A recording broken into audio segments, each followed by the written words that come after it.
You've probably heard of grass carp, but have you ever wondered if they eat grass to grow? Today, let's follow the journey of grass carp from the pond to the modern processing process to discover the truth. Do they eat grass as their name suggests, or do they have other food sources? The answer will be right after.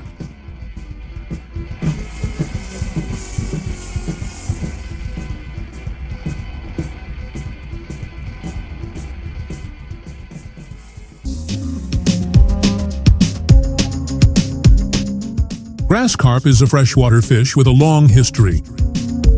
Appearing millions of years ago and widely distributed in large river systems in Asia, especially China and Vietnam. Over 2,000 years ago, the Chinese raised grass carp to clean water by eating aquatic plants. In Vietnam, it is both a key food source and a cultural symbol of strength and prestige. Grass carp were first farmed during the Tang Dynasty. By the 20th century, advancements in breeding made them a key species in global aquaculture. From wild fish swimming in rivers, grass carp have accompanied humans for centuries, contributing to creating a developed and sustainable aquaculture industry. The grass carp are then sent to factories for processing and packaging. The fish meat processing process in the factory is strictly implemented, ensuring quality and food safety. First, the fish is washed to remove impurities, and then put on a conveyor belt to be brought to the processing area.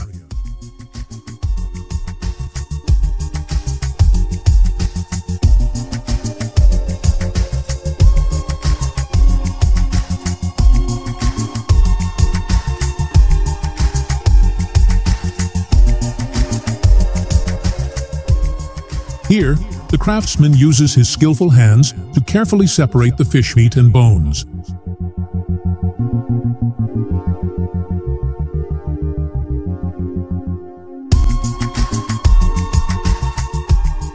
The bones and fish heads will be removed.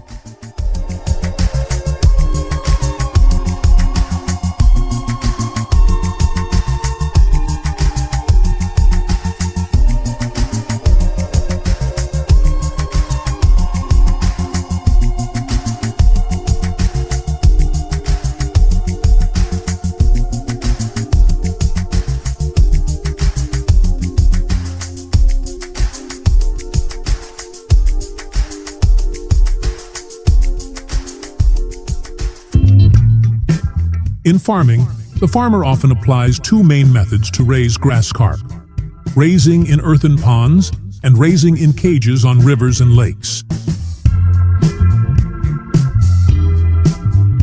For fish farming in earthen ponds, the pond must be spacious, 500 to 5,000 meters, of moderate depth, and thoroughly renovated before stocking fry at appropriate density.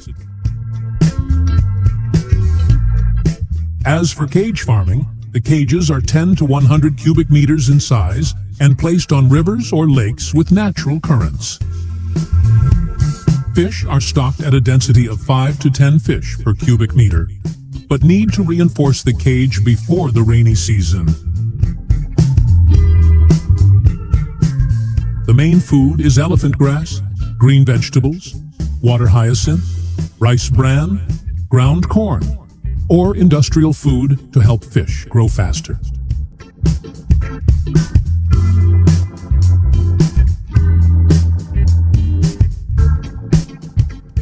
The water system for raising grass carp must be clean, balanced pH of 6.5 to 8.0, with enough oxygen and sufficient temperature.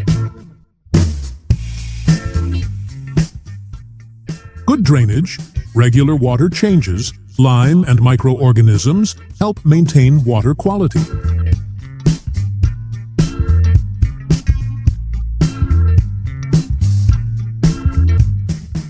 Catching grass carp in self-raised ponds is usually done in the early morning or late afternoon using nets or draining water for efficiency. During harvesting, avoid loud noises, transport fish in clean water, and add oxygen if needed.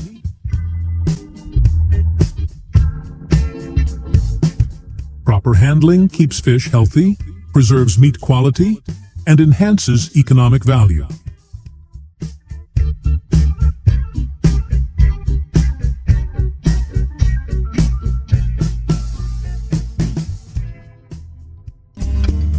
After being cleaned from the bones, the fish meat will be transferred to the skin filtering conveyor. Here, the skin is completely removed, helping to get pure meat. After that, the fish meat continues to be put into the final inspection process, ensuring quality and hygiene before the packaging step.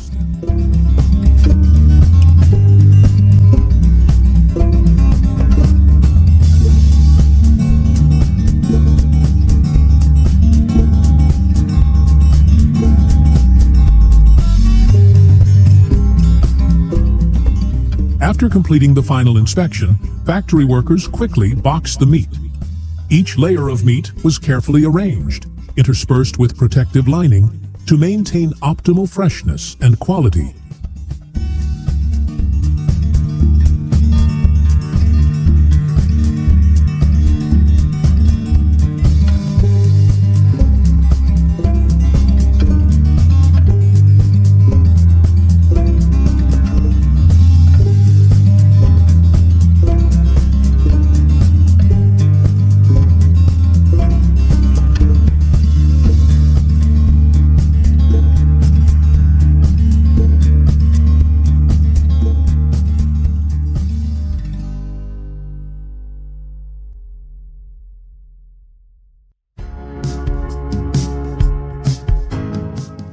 Grass carp can be processed into many attractive dishes, suitable for both family meals and luxurious parties. Thank you for watching the video and see you again.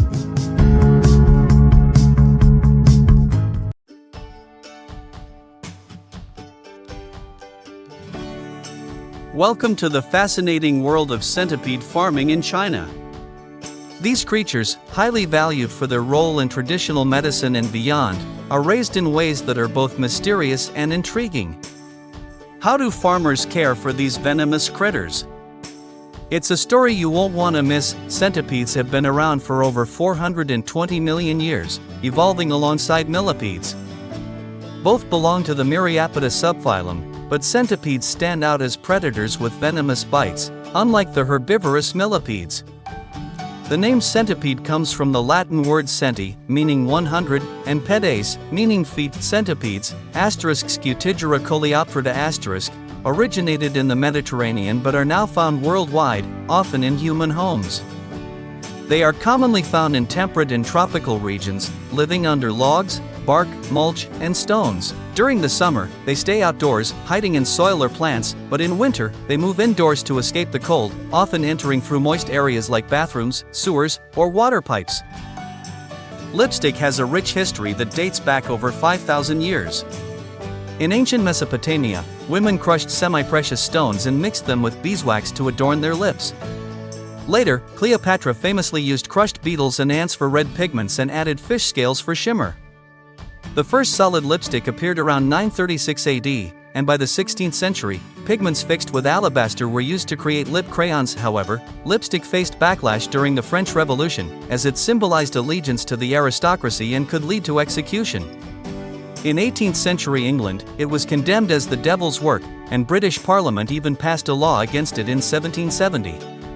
Despite this, figures like Queen Elizabeth I revived its popularity, wearing bold crimson shades made from kohl, which was believed to have medicinal properties. By the early 1900s, lipstick had become a symbol of women's empowerment, worn by suffragette leaders during their fight for voting rights.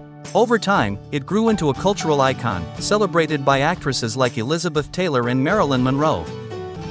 The global lipstick market was valued at $9.76 billion in 2023. And growing interest in makeup and appearance, particularly among young women worldwide, is expected to drive its growth.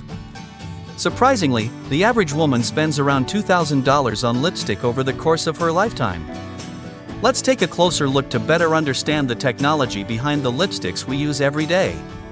After being pre-cooked, the tuna is cooled in a room with controlled temperatures to prepare it for the final cleaning step. Workers then remove the skin of the fish, followed by carefully extracting the backbone, small pin bones, and any red meat, leaving the tuna loins clean and polished. The clean skipjack loins are typically used to make chunk-light tuna, while albacore loins are used for solid white tuna. In traditional medicine, centipede ash, after being burned and mixed with herbal solutions, is often used as a paste or tea to reduce inflammation, alleviate pain, and prevent infection. The Chinese also soak centipedes in alcohol, believing that the liquor helps relieve pain, improve blood circulation, and treat issues such as joint pain and rheumatism. After the lipstick has fully cooled and solidified, it's ready for transfer into its signature swivel tubes. To begin, a specially designed rack is carefully positioned above the mold. This rack is equipped with precise alignments that ensure the empty tubes are perfectly lined up with the solidified lipstick, ready for transfer. And next, a high-tech turnaround machine comes into play. This machine uses a combination of gentle air bursts and small pushers designed to move the lipstick from the mold and into the tube. The air bursts are calibrated to provide just the right amount of force, ensuring the lipstick is transferred smoothly without any smudges or damage to its delicate surface. The pushers, positioned at strategic points, further assist in guiding the lipstick into the tube while maintaining its shape and integrity. The process of screwing the lipstick down is fully automated, with two main methods used for this. The first method involves robotic arms, which gently hold each lipstick and twist it down with care. This ensures that the lipstick is not damaged in the process. The second method uses rollers. The lipsticks pass through a row of automatic rollers, which grip the lipstick on both sides and twist it down smoothly. Finally, the finished product is sent out for packaging. Do you find this production process interesting? What do you think is the most important factor when choosing a lipstick? Leave your answers in the comments below so we can discuss it together. The process of cleaning tuna requires great attention to detail and a large workforce.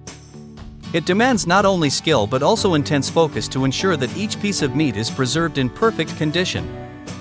With over 8,000 species, centipedes vary in size from just a few millimeters to over a foot long. Common household centipedes, belonging to the order Scuttigiromorpha, thrive in urban areas, while rarer species are found in specialized environments. This type of liquor is often consumed in small amounts or applied topically to the affected area. In addition to their medicinal use, centipedes are also sought after for their unique taste, with many people curious to try this exotic ingredient. The preparation of centipedes for consumption typically involves cooking methods like frying or grilling, which help bring out their flavor and texture. Some people even dare to eat centipedes alive, despite the fact that they can squirm in your mouth. For instance, the giant Amazonian centipede, Scolopendra gigantea *, can grow up to a foot in length and delivers a venomous bite. Centipedes require a damp and dark environment to thrive, so farms often create natural-like spaces with soil, dry leaves, and hiding places for them. Despite their frightening appearance, centipedes are raised by thousands of farmers in China. These creatures are regarded as treasures in traditional Chinese medicine and have become an essential part of China's pharmaceutical industry.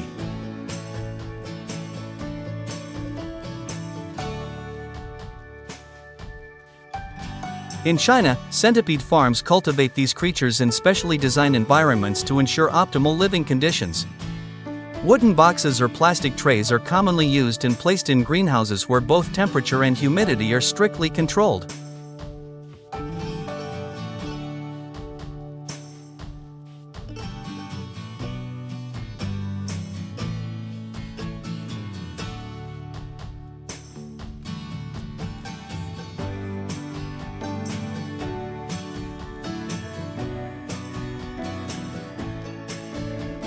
To process centipedes for medicinal use, they're typically handled by inserting a long stick through the body of the centipede, creating a straight line.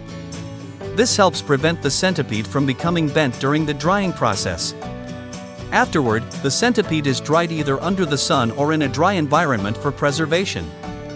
This process helps remove moisture, eliminate the pungent smell, and retain beneficial compounds for use in traditional Chinese medicine. Dried centipedes are widely available in China, especially in traditional medicine markets and herbal stores. Centipedes are carnivorous creatures, with their main diet consisting of insects, worms, and earthworms. At centipede farms in China, they are often fed protein-rich foods like crickets, mealworms, cockroaches, and earthworms.